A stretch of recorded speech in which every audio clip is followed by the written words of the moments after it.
using the parlays against one another, right? And being able to get a little bit of juice consig, I found to be a little interesting. Believe me, all the rhombuses and parallelograms are constantly trying to search and find out those things every day. It's one of the battles that you know, as you expand the menu, you encounter new battles. Game time decisions, only on SportsGrid.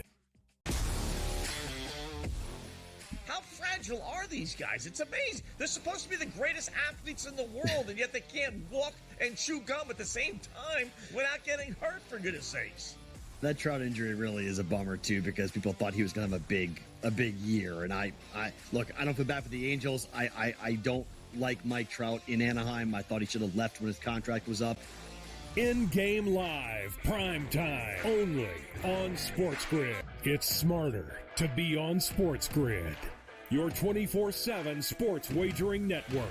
The early line. Magical and historic season in Lincoln, Nebraska continues. He is the best player in the NBA, but also in the biggest moments where the national media is watching. Newswire. Something that we have never seen happen before with one of the iconic coaches in the game. Pharrell, coast to coast. The team covers. It's automatic.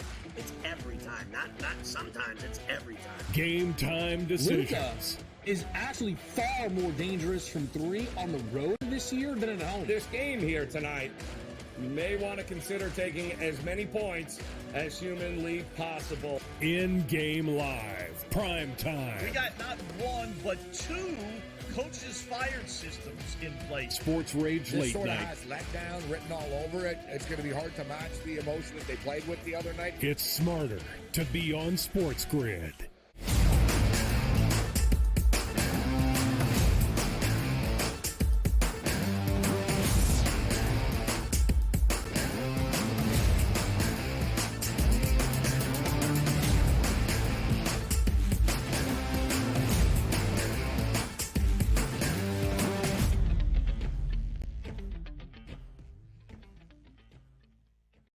Welcome to hour number 3, live right here on this Tuesday following the holiday weekend, but setting up a new week here on the early line on SportsGrid. He is Donnie Rightside. I am Ben Stevens. One more hour to go up until 11 a.m. Eastern Time with a ton to discuss. Craig Mish will join us next. He knows Memorial Day weekend is a big one in the bigs, and we'll set the stage for this new week around Major League Baseball. Some puck talk with Joe Madden in our final half hour as well. Game number 4 of the Eastern Conference Finals in the Stanley Cup Playoffs tonight in Sunrise between the Panthers and the Rangers, with New York holding a 2-1 series lead. And then, of course, we will look at game number 4, elimination at stake tonight for the Minnesota Timberwolves. The Mavericks just one win away from a berth to the NBA Finals as well. So much to get to here, DRS, in this third and final hour.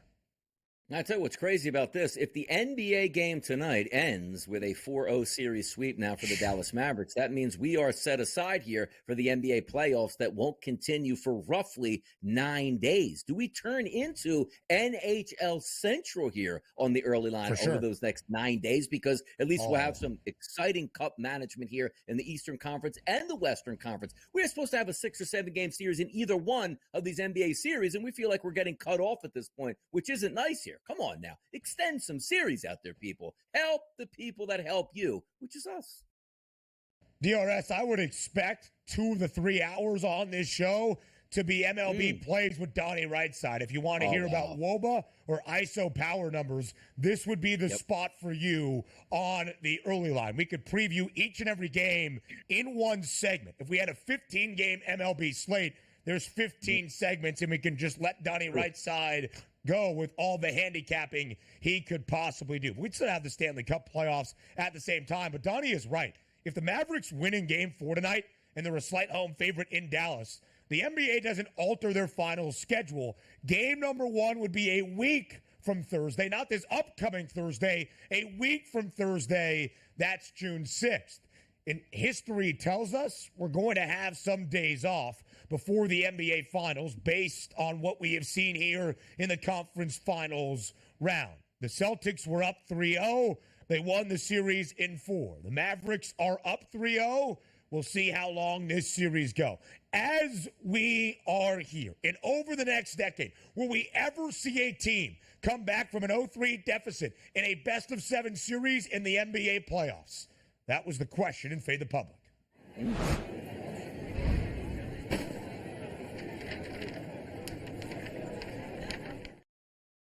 In the next 10 years, although we have had a very large sample size prior to these next 10 on the horizon, will we ever see a team down 0-3 in a best-of-7 series in the NBA postseason come back to win said series? Yes or no? And the no is running away with it. More than 75% of the public saying no, we will not in the next decade see a team come back from an 0-3 hole to win a series in 7 games. Donnie, I would have to agree with the public. Yes, and also it's based on what we've seen in the past. There haven't been too many teams, matter of fact, no teams coming back from 0-3. We haven't seen them in shorter series come back? Yes, we have, but not at the point where you're in a 7-game set, because typically in the NBA, the cream is going to rise to the top. But to be honest, if there was one team, I guess, that could come back from like an 0-3 series deficit, wouldn't it be the Timberwolves? Like, the pedigree is there for a very good regular season. They're not injured at this point. They're just not playing well. So maybe if it's one team to do that, it could be this one. The one team we didn't think was going to come back from an 0-3 deficit was the Indiana Pacers. So they sort of added on to that statistic here, but it's like, yeah, that was supposed to be a sweep at that point, specifically when Halliburton went down. But you still have a full gas Minnesota Timberwolves team. Can they just get a win tonight to extend that series, go back home, pick up another victory, and then all the pressure falls back on the Dallas Mavericks? You don't want this to go any longer than it needs to be. But for me, I do think the series actually ends tonight. But having said that, again, the Timberwolves are a really good basketball team, and maybe they can break through. It would be nice to watch it and certainly see it play out. I don't think it's a sweep. I'm going to think that the Timberwolves win tonight. I'm going to bet Minnesota plus 108 on that money line as a 2-point road underdog in Dallas. Is Minnesota the team to do something we have never seen before? More than likely not. DRS, I bet over 5.5 games before the Western Conference Finals got started at a minus 175 price. The juice expected to see at least 6 games, regardless of who won the West in this WCF. And that might be even hard-pressed to get to that point. Because when you look at what the stats say, when you look at the very long sample size, this Western Conference Finals and Dallas having a 3-0 series advantage is the 156th time in NBA playoff history a team has held a 3-0 series lead in a best-of-7. Boston over Indiana, that was number 155. So in the previous 155, the team that has held a 3-0 series lead has won said series all 155 times. Only 15 times in history has a team down 0-3, won 2 straight to force a 6th game. Only 4 times have we even seen a team force a Game 7 as recently as last year when the Celtics were down 0-3 to the shorthanded Miami Heat. Maybe not even the shorthanded, but at least the 8th seed in the Eastern Conference. And yet even forcing a 7th game back inside TD Garden wasn't enough ultimately for the Celtics to overcome that 0-3 deficit. So I say no, this is not going to happen with Minnesota over Dallas. And no, more than likely it is not going to happen in the next decade of NBA postseason action. Yeah, 75% of the voters here certainly in agreement that it is a no, because, again, it's what have you done for me lately? We just saw a team down 0-3 get punched out in 4 games, and we're expecting that tonight. And there isn't any pedigree like, hey, every third year this usually happens. No, it's never happened here in a 7-game set, particularly having that 7-game set here in the Eastern or Western Conference Finals. We'll see if it plays out that way. Rooting again for the Timberwolves, but I just get back to the point here. What they've showed me over the first 3 games, why would it change anything in game number 4? And it's not even in their own building. Let's see if Anthony Edwards comes up big tonight. Let's see if Karl Anthony Towns can make a few 3-point shots to keep them in here. Or is Naz Reid coming off the bench to absolutely rescue them? See what we're asking tonight? The one thing we're not doubting is Luka Doncic and Kyrie Irving are going to have big nights tonight on their home court, looking to close out and get that extended rest to match up against the Boston Celtics. We'll see how it plays out tonight. It would be nice to be talking about a game number 5. I just don't know if we can get there, but certainly we'll find out tonight. DRS, we saw the NBA Finals prices early on. Boston minus 220, Dallas plus 185. looking very similar to what the projected hypothetical series numbers would have been outright as we got that market opening up last week. Minnesota is 41-1. I believe the number is maybe even 42-1, as my eyesight in studio at our monitor is not great at this current juncture, but still, DRS, it's pretty much what we expect the series to be in the NBA championship between Boston and Dallas. That should further go to show how this series stacks up in the Western Conference Finals. Of course, we have seen 4 times in NHL playoff history a team down 0-3 come back to win. The Rangers got a little bit dicey last round against the Carolina Hurricanes, ultimately, though, prevailing in 6 games. Once in the history of Major League Baseball, we know that story. It was the Boston Red Sox. I do not think it happens in the NBA playoffs, but we'll preview game number 4 later tonight in Dallas, later in this show, in this 3rd hour, because I do believe we see a 5th game, and even if Donnie doesn't believe we see a game 5 changing venues for a 2nd time back to the Twin Cities, there will be plenty of props that we love for this 4th game tonight. Oh, yeah. We're going to be going through it every way, which way for you to make some money tonight. And also, hopefully, again, we get that game number 5. Who's showing up? I'm telling you right now, Ben, triple doubles could be the way to go to pave those streets with gold right to your front door at this point. I'm telling you, 3-1, 27-1. They're out there. They're floating. I think you like a price more than the other, and I think it's the longer shot. Daily Basis with Craig Mish next.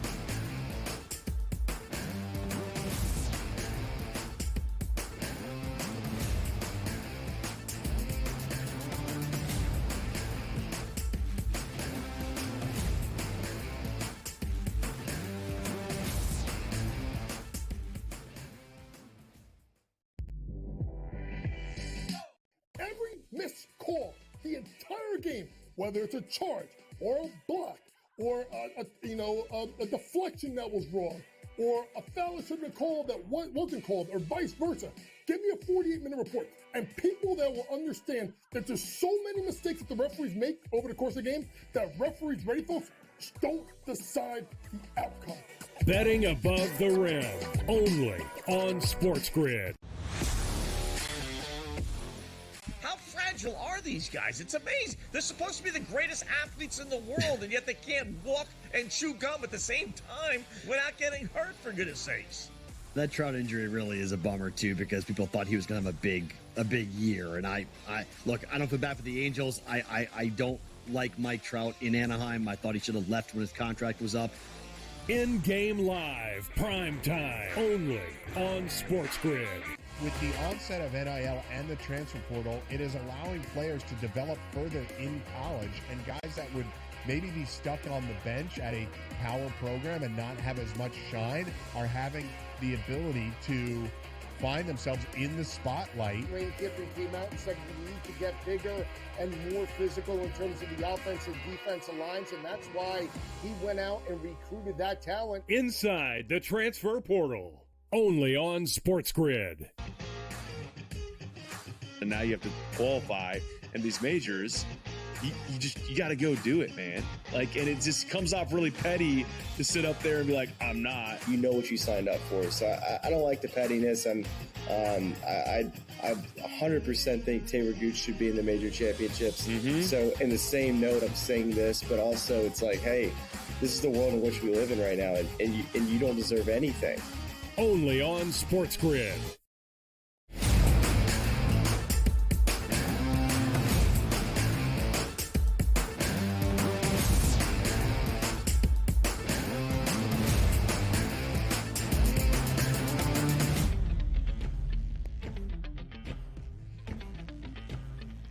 The Daily Bases, live on this Tuesday, following Memorial Day weekend here on the early line on SportsGrid with our MLB insider and the host of Newswire, which starts at 11 a.m. Eastern Time.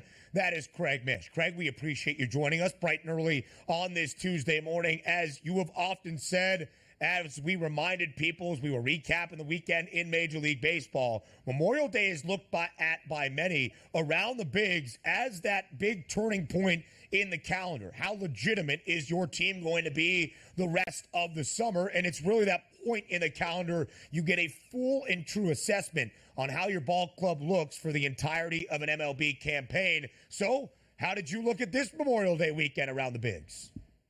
Yeah, I mean, listen, I wish there were more games yesterday. There were only a handful of games. So, I guess because there was rainouts and things like that. But, to me, I think it determines where teams move forward. They have 2 months to get things figured out. And naturally, any team could go on a hot run, Ben, in the summer, and they could look back and say, hey, I wish we would have stood pat, or I wish we would have sold. But that's what deadlines are made for. And at the end of July, some teams are going to have to make decisions. I think you could probably say it's fair to say there's at least a half a dozen teams right now that are completely out of it and are going to be sellers at the trade deadline. And I think you could probably look at it the other way too. And then everybody else is sort of in between. And that's the hard part to figure out between now and the trade deadline. You would expect the Atlanta Braves at this moment to be a buyer trying to fill out some critical spots on their roster because, Craig, that was the big news from Sunday. A torn ACL has ended the year for the reigning National League MVP, Ronald Acuna Jr., for the Atlanta Braves. He is out now for the remainder of this 2024 MLB season. Obviously, when you lose the reigning NL MVP and one of the superstars on your lineup, it is a huge blow. But just how debilitating is this going to be for Atlanta, and how does it alter their outlook for the remainder of this season? Well, it's a fair question to ask. It's also fair, Ben, to go back and look and say the Braves won the World Series without him a couple of years ago. Remember, he got hurt at a game that I was at in South Florida where he banged his knee up against the wall or turf. I can't remember what it was, missed the rest of the season, didn't play in the postseason. They ended up getting Jorge Soler. He was the MVP of the World Series. So, for the Braves right now, the thing to do is hold on and just wait because everybody wants them to make a move to replace him. That's not the way baseball works. Everybody knows the Braves are going to be desperate to replace him. So naturally, I think what Alex Anthopoulos will do is he'll wait a couple of months and then at the trade deadline, see where the team is at and then just determine how aggressive they want to get. But there'll be no shortage of players that will be available. Acuna's, arguably the best or one of the best players in the game. He's not having that kind of season. He wasn't having it. I would expect him to be fully healthy for next year. But right now, Ben, the question will be is, for the time being, it looks like probably Adam Duvall, I guess, will play, and he's not Acuna. But how aggressive the Braves get to sort of replace him. Let's also not forget their best pitcher, Spencer Strider, also out for the year.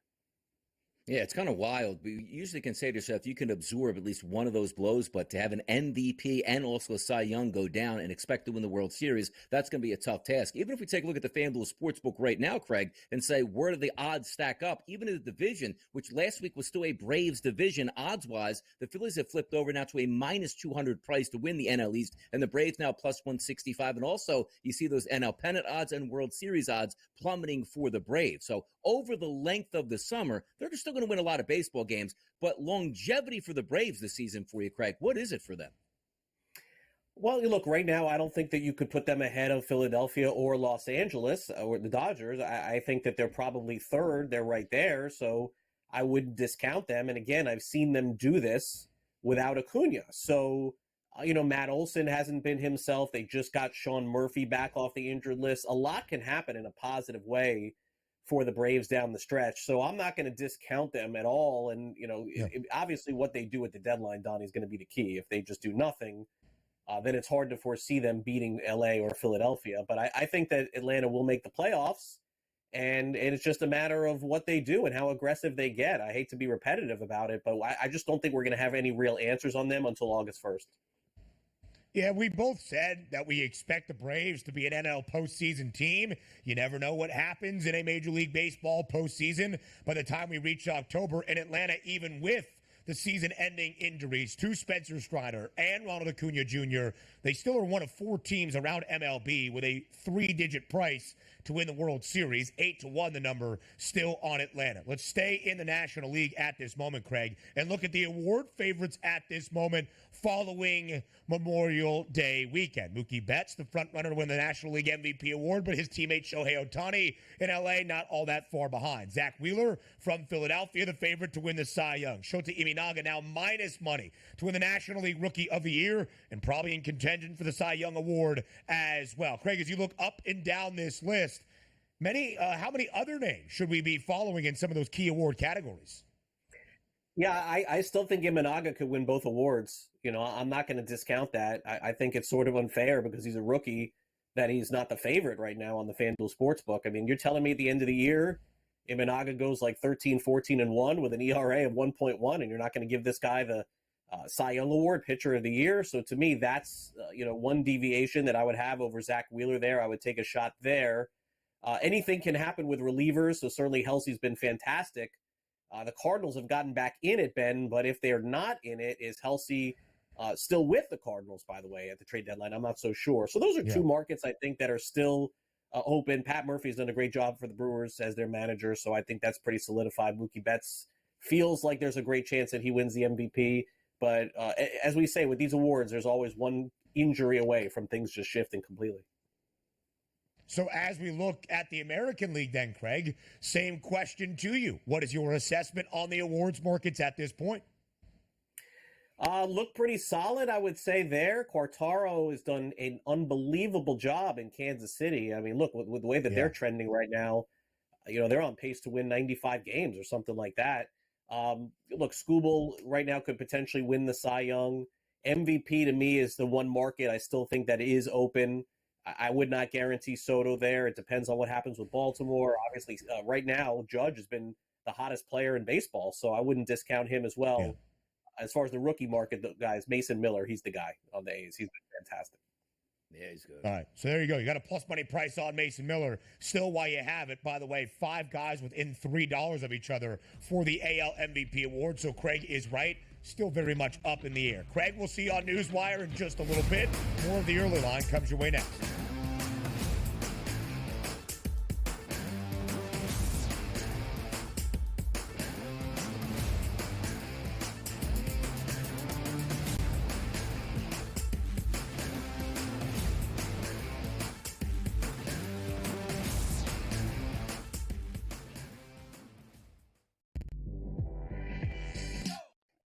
Missed call the entire game, whether it's a charge or a block or a deflection that was wrong or a foul that should have been called that wasn't called or vice versa. Give me a 48-minute report. And people that will understand that there's so many mistakes that the referees make over the course of the game that referees, ready folks, don't decide the outcome. Betting above the rim, only on SportsGrid. How fragile are these guys? It's amazing. They're supposed to be the greatest athletes in the world, and yet they can't walk and chew gum at the same time without getting hurt, for goodness sakes. That Trout injury really is a bummer too, because people thought he was going to have a big year. And I look, I don't feel bad for the Angels. I don't like Mike Trout in Anaheim. I thought he should have left when his contract was up. In-game live, prime time, only on SportsGrid. With the onset of NIL and the transfer portal, it is allowing players to develop further in college, and guys that would maybe be stuck on the bench at a power program and not have as much shine are having the ability to find themselves in the spotlight. Lane Kiffin came out and said we need to get bigger and more physical in terms of the offensive defensive lines, and that's why he went out and recruited that talent. Inside the transfer portal, only on SportsGrid. And now you have to qualify, and these majors, you got to go do it, man. Like, and it just comes off really petty to sit up there and be like, I'm not. You know what you signed up for, so I don't like the pettiness. And I 100% think Taylor Gooch should be in the major championships. Mm-hmm. So in the same note, I'm saying this, but also it's like, hey, this is the world in which we live in right now, and you don't deserve anything. Only on SportsGrid.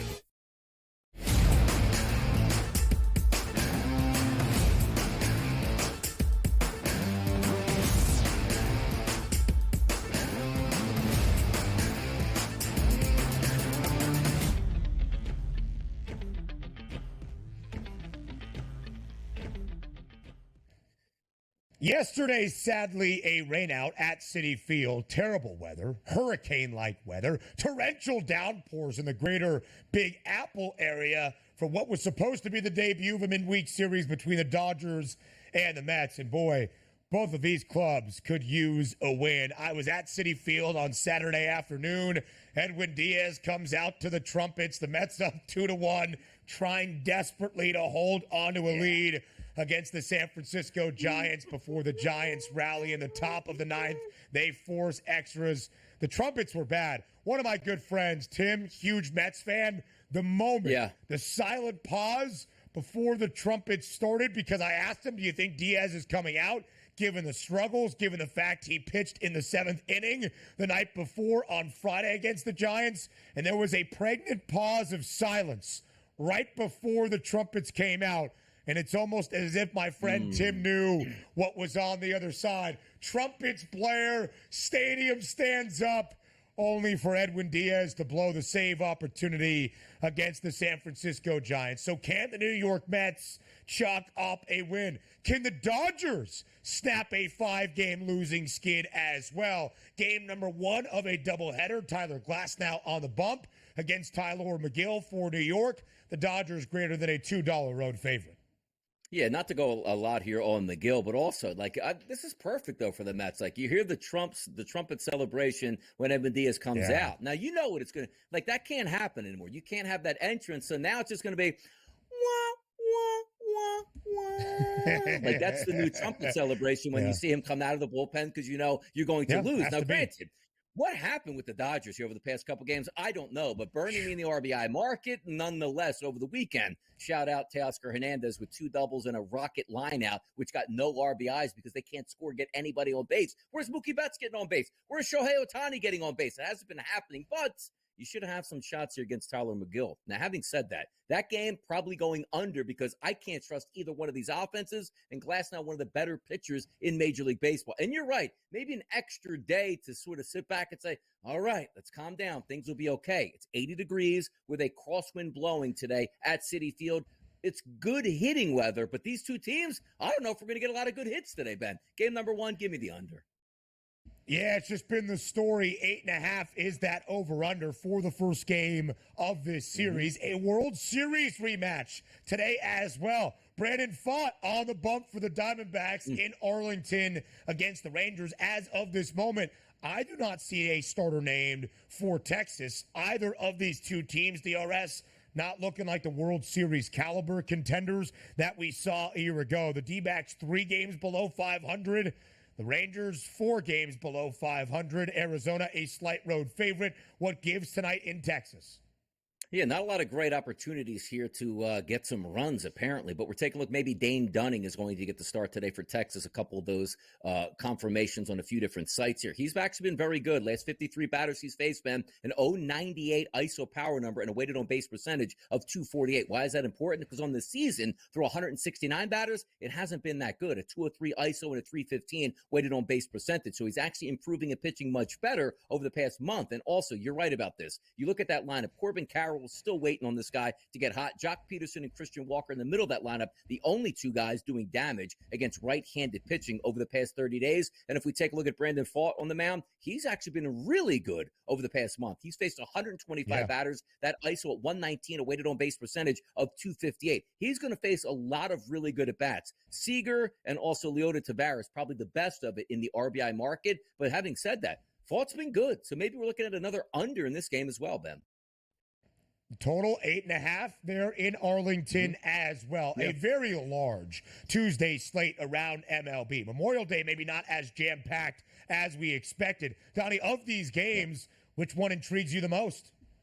I got to tell you, we're going to go to the nightcap. And, on a Tuesday, I'm probably not going to be up that late, but I might have to stay up because that Yankees-Los Angeles Angels game, we should get some fireworks. Nestor Cortez has been okay. He should be able to keep that lineup down. That's very, very good against left-handed pitchers. But my focus on the opposite side is going to be at fading Griffin Canning, who can't get any left-handed batters out, which you see Juan Soto in the beginning of that lineup. But his xFIP at home to both lefty and righty batters is off the charts bad. So it is Dinger Tuesday, and you take a look at Aaron Judge. It's not going to be that big of a price. A 476 ISO and a 531 weighted on base percentage against right-handed pitching. Good luck tonight. Aaron Judge, he's probably on your card to go deep tonight for the Yankees. Total of 9 in Anaheim. Yankees team total just by themselves out there in Southern California as well. To the ice we go. Stanley Cup Playoff Puck Talk up next.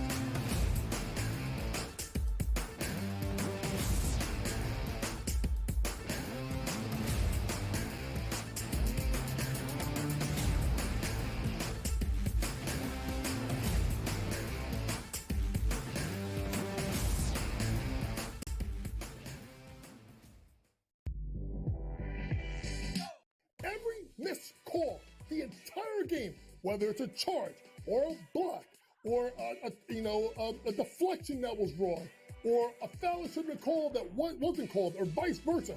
Give me a 48-minute report. And people that will understand that there's so many mistakes that the referees make over the course of the game that referees, ready folks, don't decide the outcome. Betting above the rim, only on SportsGrid. How fragile are these guys? It's amazing. They're supposed to be the greatest athletes in the world, and yet they can't walk and chew gum at the same time without getting hurt, for goodness sakes. That Trout injury really is a bummer too, because people thought he was going to have a big year. And I look, I don't feel bad for the Angels. I don't like Mike Trout in Anaheim. I thought he should have left when his contract was up. In-game live, prime time, only on SportsGrid. With the onset of NIL and the transfer portal, it is allowing players to develop further in college, and guys that would maybe be stuck on the bench at a power program and not have as much shine are having the ability to find themselves in the spotlight. Lane Kiffin came out and said we need to get bigger and more physical in terms of the offense and defensive lines, and that's why he went out and recruited that talent. Inside the transfer portal, only on SportsGrid. And now you have to qualify, and these majors, you got to go do it, man. Like, and it just comes off really petty to sit up there and be like, I'm not. You know what you signed up for. So I don't like the pettiness. I 100% think Taylor Gooch should be in the major championships. So in the same note, I'm saying this, but also it's like, hey, this is the world in which we live in right now, and you don't deserve anything. Only on SportsGrid.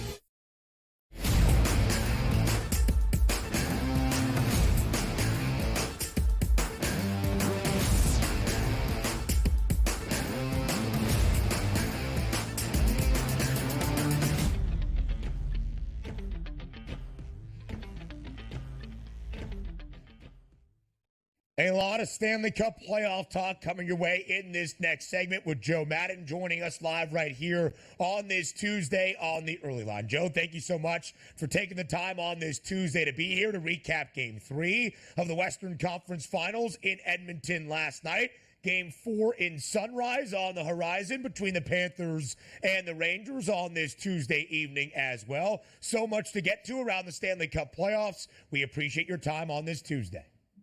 Yeah, thanks for having me, you guys. The playoffs have been absolutely hot out there. I can't believe we're already going into Game 4 tonight, and we just finished an amazing game last night. It was mind-blowing watching the Stars out there versus the Edmonton Oilers on the Oilers' ice. The Oilers, a 2-0 lead after the opening period, only for Dallas to score the next 3 goals in about 10 minutes of game action, for Edmonton to even it at 3-3 entering the third. But then it was the third goal of the game from Jason Robertson for the Stars. His hat trick highlights a 5-3 victory for Dallas on the road, taking a 2-1 series lead, winning game number 3 as a short road underdog. Joe, what was your reaction to the Stars stealing one on road ice in Edmonton? It was absolutely phenomenal. Now, they came out shaky in that first period, and Edmonton did what they are known to do. This team is so solid in that first period. They love to come out and hit a goaltender hard and fast and kind of put him off balance. But that's not something that Jake Ottinger will take into the second and third period. And we did see that. He came out phenomenally strong in that second and third period. and really limited the Oilers' ability to light the lamp. So the final score, 5-3. We did see the empty netter in there. It was a little bit tighter, but when you really look at the defense here of the Dallas Stars, what they were able to do, and then Edmonton also, they had their period where they were able to lock down, really limit the Stars as well. This game could have been a lower scoring game. This one could have stayed under that total. I'm glad I didn't take it to the under, but the Dallas Stars are a legit team, and they're able to really shut down these top lines of the Edmonton Oilers. And I do think they still have every ability to take the series. So the Dallas Stars, with all their playmakers out there, Jason Robinson, to be able to get that hat trick last night was phenomenal. And anyone rooting for Connor McDavid, they did seem be able to get that goal in that first period. But then we saw the Stars do what they do, and they really limited them out there as well. It was an impressive win, no doubt, because you take a look at that 1-1 series price. You go back to Edmonton. They have home ice advantage, one of the better, national anthems in sports where the crowd sings it along with the anthem singer who gets it going. And within the first 2 minutes, Edmonton was on the board, and then another one to make it 2-0 at the end of one. So impressive for the Stars coming back. So if we take a look at the prices here to win the series, obviously we know being up 2-1 now, Dallas is going to be a heavy favorite, as you see there at a minus 275 price. The spread on the series, Dallas minus 1.5 games at a minus 106. Moving forward in this series, is this the Stars to blow at this point, or are we looking for that long extended series here? You know what? I really do think the Stars can take this in 6. They have every ability, and it still does come down to defense and goaltending here. Stuart Skinner made some fantastic saves last night, but we look at the Dallas Stars and why it's so hard for the defense out here of the Edmonton Oilers to contain them is they have playmakers on all levels. It's not just Jason Robinson that we're going to be able to see scoring in the next game. We did see Wyatt Johnson with that nice goal as well, but they have playmakers that can spread this puck around. So Edmonton has to cover every single guy out there, and it's just so hard for a defense to be able to do, knowing that anyone can light the lamp. Whereas Edmonton, they have those top guys that really can light the lamp, and those secondary and third lines, while they've had a little bit of success out here, you can't count on them. So I do think we even saw it last night when Edmonton got that power play opportunity. We saw the timeout be called. So the top guys could have, 30 seconds of rest and get back out there on the ice. They need those top guys performing at the best levels to be able to get this win. And I just think Dallas is too deep for them. So when we go to the Eastern Conference Finals now, after being blanked in the opening game by Florida, the Rangers respond. Overtime win in Game 2 in Madison Square Garden. Overtime win in Game 3 in Sunrise against the Panthers. Game number 4 tonight, with the Rangers holding a 2-1 series lead. The Panthers expected to even this series at 2 games all. Minus 170 for Florida as a hefty home money line favorite with a total of 5.5. Joe, do you agree with the odds? Will the Panthers even this series at 2 games all with a victory in Game 4 tonight? Then I think they have every opportunity to even this one out, but at minus 170, minus 176, I don't want to hit on the Florida Panthers. I think this is one where if you like the Florida Panthers, you look at them in that comeback situation. That last game was absolutely thrilling. We saw the low-scoring first period. The Rangers open things up in that second, just dominating. And that's something this Rangers team is able to do.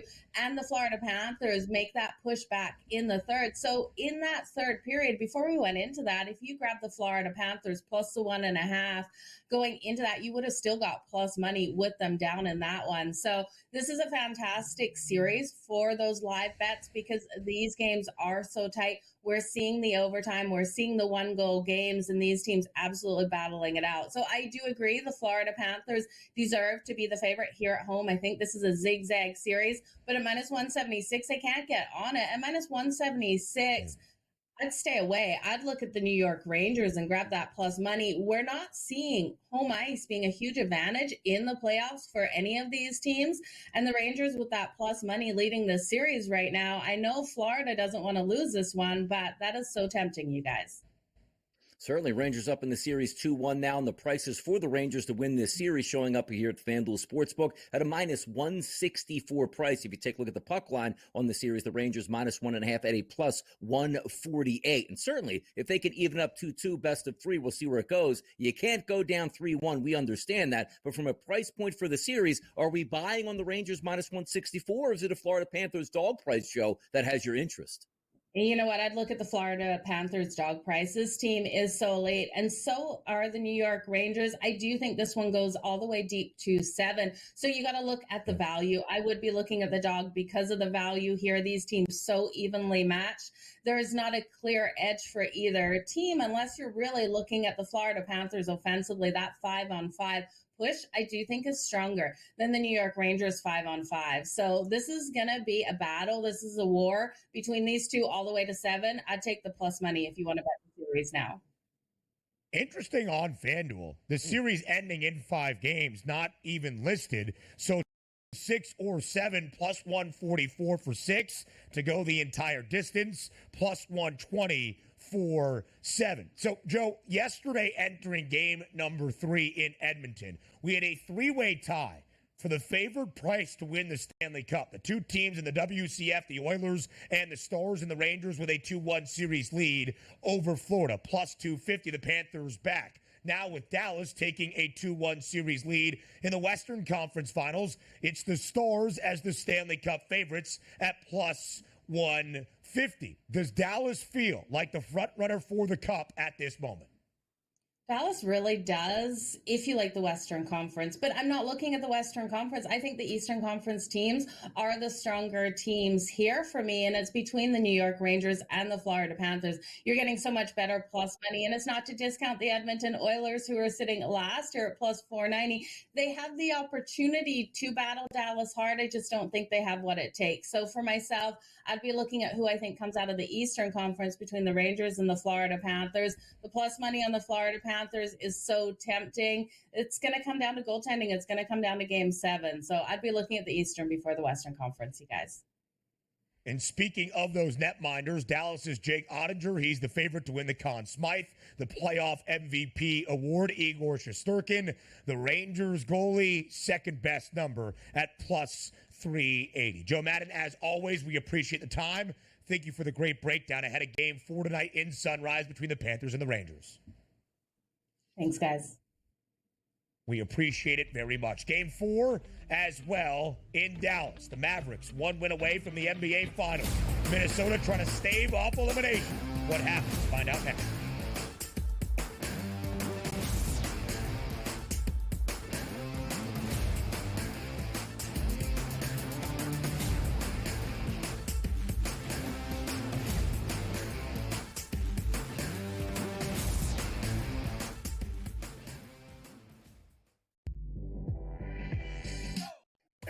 Missed call the entire game, whether it's a charge or a block or a deflection that was wrong or a foul that should have been called that wasn't called, or vice versa. Give me a 48-minute report, and people that will understand that there's so many mistakes that the referees make over the course of the game that referees, ready folks, don't decide the outcome. Betting above the rim, only on SportsGrid. How fragile are these guys? It's amazing. They're supposed to be the greatest athletes in the world, and yet they can't walk and chew gum at the same time without getting hurt, for goodness sakes. That Trout injury really is a bummer too, because people thought he was going to have a big year. And I look, I don't feel bad for the Angels. I don't like Mike Trout in Anaheim. I thought he should have left when his contract was up. In-game live, prime time, only on SportsGrid. With the onset of NIL and the transfer portal, it is allowing players to develop further in college, and guys that would maybe be stuck on the bench at a power program and not have as much shine are having the ability to find themselves in the spotlight. Lane Kiffin came out and said we need to get bigger and more physical in terms of the offensive defensive lines, and that's why he went out and recruited that talent. Inside the transfer portal, only on SportsGrid. And now you have to qualify, and these majors, you got to go do it, man. Like, and it just comes off really petty to sit up there and be like, I'm not. You know what you signed up for. So I don't like the pettiness. I 100% think Taylor Gooch should be in the major championships. So in the same note, I'm saying this, but also it's like, hey, this is the world in which we live in right now, and you don't deserve anything. Only on SportsGrid.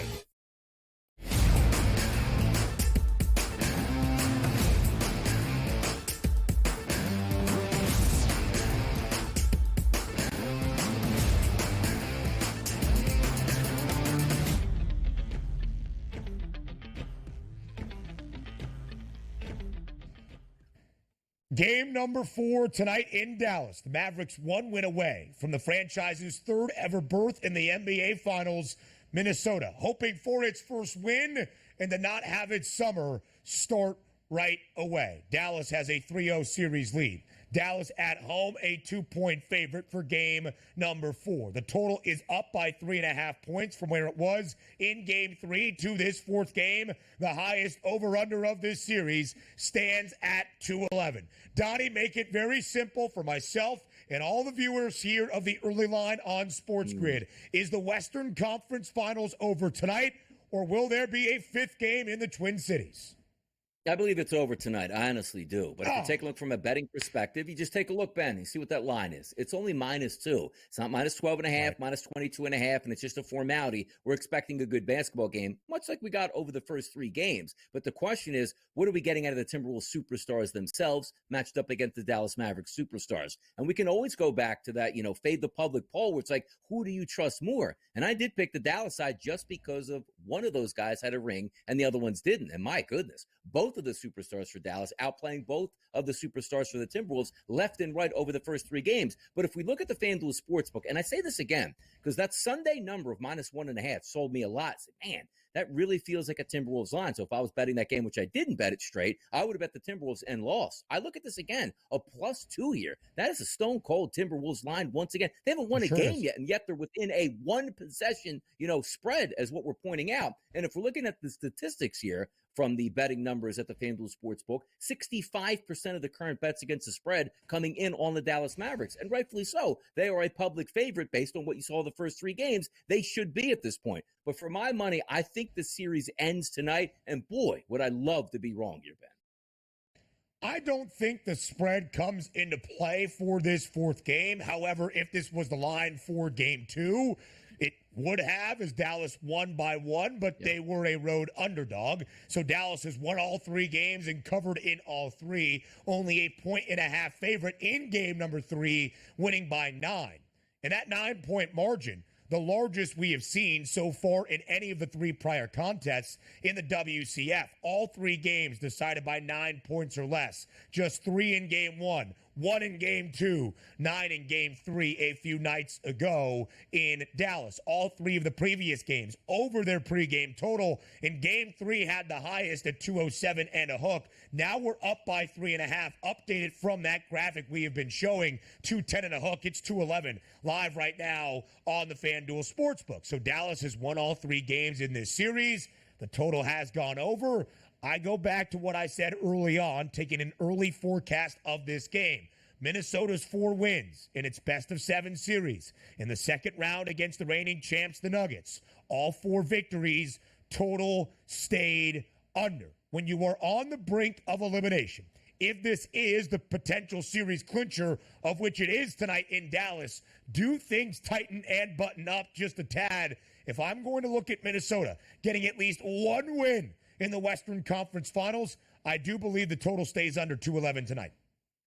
Yeah, we'll see if it does. And again, I always preface this by saying when you get later in the series, typically the unders come in. And certainly this is one of those where there is no tomorrow. You took a look at yesterday. If you're just going by the Boston Celtics and the Indiana Pacers, see that fourth quarter, Ben, 25-19, game stays under the total. That's what you're going to get in this one. Because the one thing I would be surprised is if we're not getting any late game theatrics, meaning like, oh, Dallas is up 14 points with 3 minutes to go. I don't think we get that. So I think coming down the stretch, it's going to be interesting to watch this one play out, and which superstar is going to have the ball in their hands. And look, you in a 7-game series against good basketball teams, Ben, you can't throw away games. And you saw in game number 2, Anthony Edwards and the Timberwolves had the lead. Anthony Edwards goes into the paint, rotates around, throws the ball out of bounds, which led to that three-point shot getting knocked down by Luka Doncic. You can't overcome. In the 82-game season, you can. 7-game series, you can't. So they put themselves in this hole. Now, if I were betting this game from a side perspective, which, again, I don't think I'm going to be, I look more for the first quarter and the first half because I say to myself, what is the mindset of the Timberwolves? Are we going through the motions here and let's see what happens? Or are we going to say, you know what? Let's go out and just go quarter by quarter to see if we can stack a victory and hopefully we can win this game and then turn this back into a series. Because the one thing I know myself, let's just say this is at the half, 58-50 Dallas. I don't think the Timberwolves are coming back, even though it's only an 8-point lead. But you know what? I do think they can hang on to win if they're up. Talking about the Timberwolves, 58-50 at the end of the first half. That's the way. If I'm betting the Timberwolves, it's in the first half. Because we've seen the collapse in the second half and not be able to hold on leads. I understand that. But you can't be in this game on the road, down 3 games, and be down at the half like, okay, let's come back in the second half. And then you got to win 3 more games. That's not happening.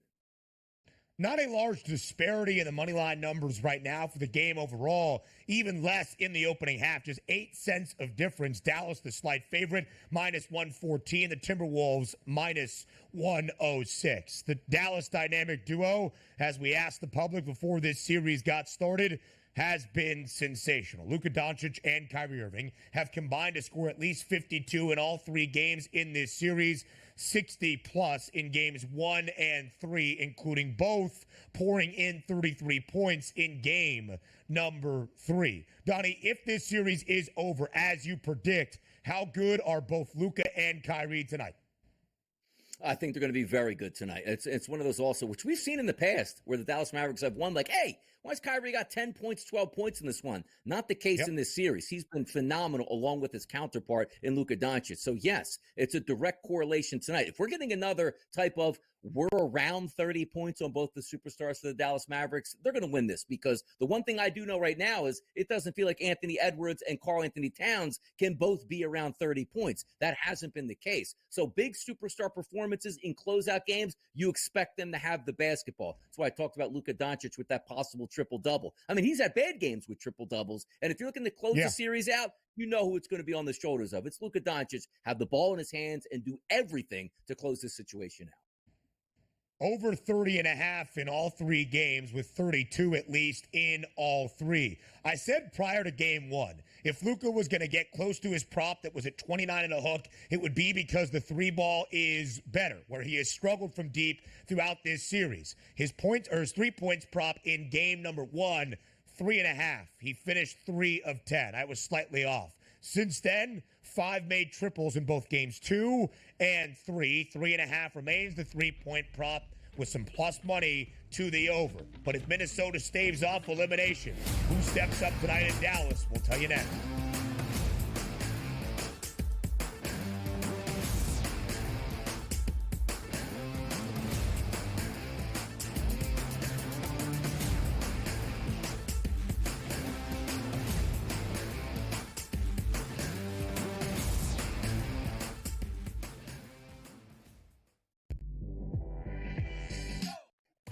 Missed call the entire game, whether it's a charge or a block or a deflection that was wrong or a foul that should have been called that wasn't called or vice versa. Give me a 48-minute report. And people that will understand that there's so many mistakes that the referees make over the course of the game that referees, ready folks, don't decide the outcome. Betting above the rim, only on SportsGrid.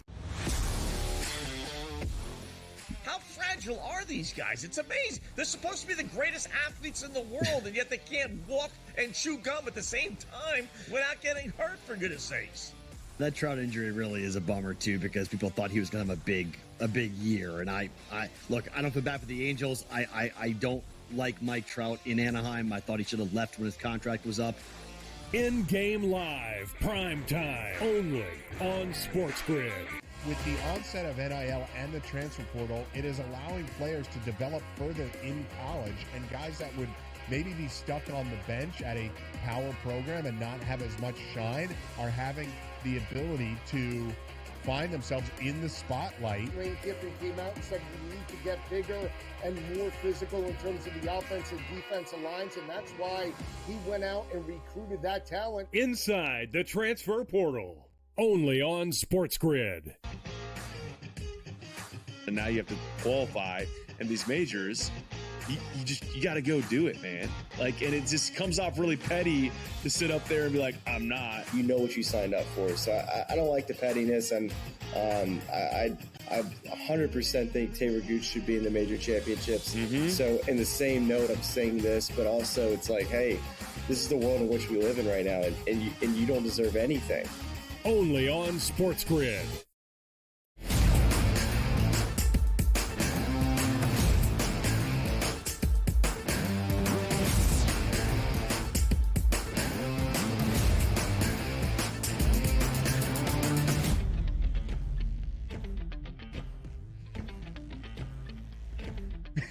Live right here on this Tuesday, game number 4 of the Western Conference Finals tonight in Dallas. The Mavericks 1 win away from their first NBA Championship Series appearance since they won the Larry O'Brien Trophy back in the 2010-11 NBA season. It's been over a decade since Dallas has danced back to the NBA Finals. Minnesota trying to keep their season alive and stave off elimination. I think it is natural then, Donnie, to look at the Minnesota Timberwolves and think if the T-Wolves do just that, it is because the stars finally step up. Anthony Edwards, slightly better in game 3, only attempted 2 threes, was getting to the cup much more frequently, 11 of 24 in his overall field goal attempts for a team-high 26 points. But his points prop of 27.5 is a number he has not been over now in 6 consecutive games. If Minnesota does eke out its first win in the Western Conference Finals,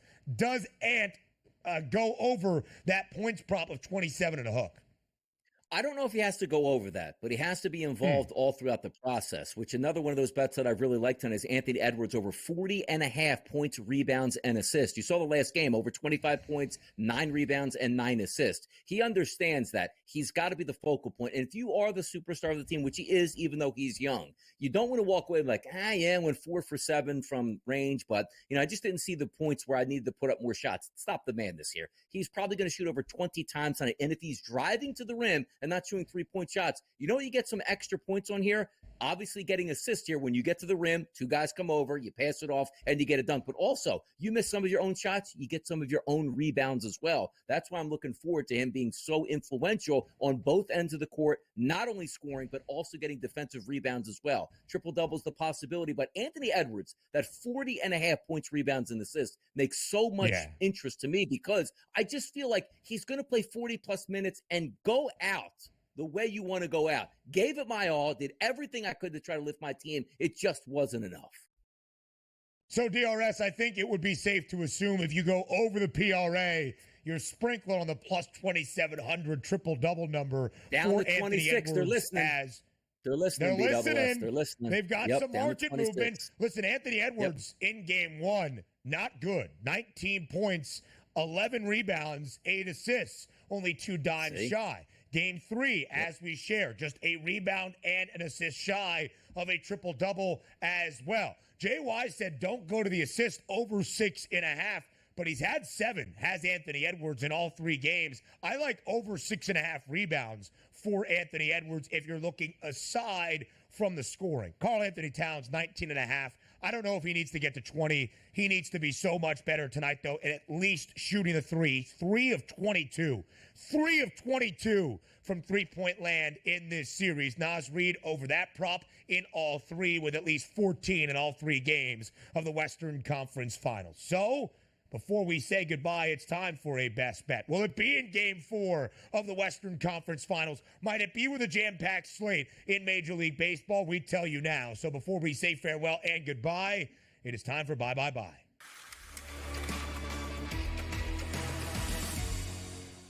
What is Donnie's best bet on this Tuesday? As he would say, new week, new money. All I need is one mic, and that's all I got right in front of my face right here. And say, why would you say that? Well, the only guy I could think of is Nas and one mic, which is Nas Reed, to go over 12.5 points tonight at the FanDuel Sportsbook. I think he has a big event. Also, keep this in mind. The reason why I'm going with Nas Reed in this spot here is there's no more hurt feelings that you need. Your season is over unless your better players start to provide. And if they can't, like Karl Anthony Towns, sit them aside for guys who can actually provide some depth from three-point range, which Nas Reed has been giving the Timberwolves. I'm going over 12.5 points tonight for Nasty Nas.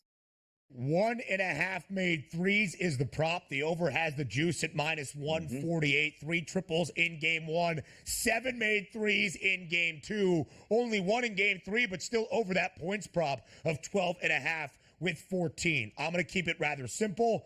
I'm going to think Minnesota doesn't go down in a sweep. The Timberwolves plus 108 on the money line. Give me 1 win. I'm hoping for 2 because I bet over 5.5 games for the Western Conference Finals in what I expected to be an incredibly competitive series. But give me at least 1. Minnesota plus 108 to stave off elimination. Wow. And give us some content over the next 9 days before the NBA Finals begins a week from Thursday. He is Donnie Rightside. I am Ben Stevens. That does it for a Tuesday live right here on the early line. We're back tomorrow on a Wednesday. Yes, already a Wednesday. Wow, 8 a.m. Eastern time here on the grid. We'll talk to you then.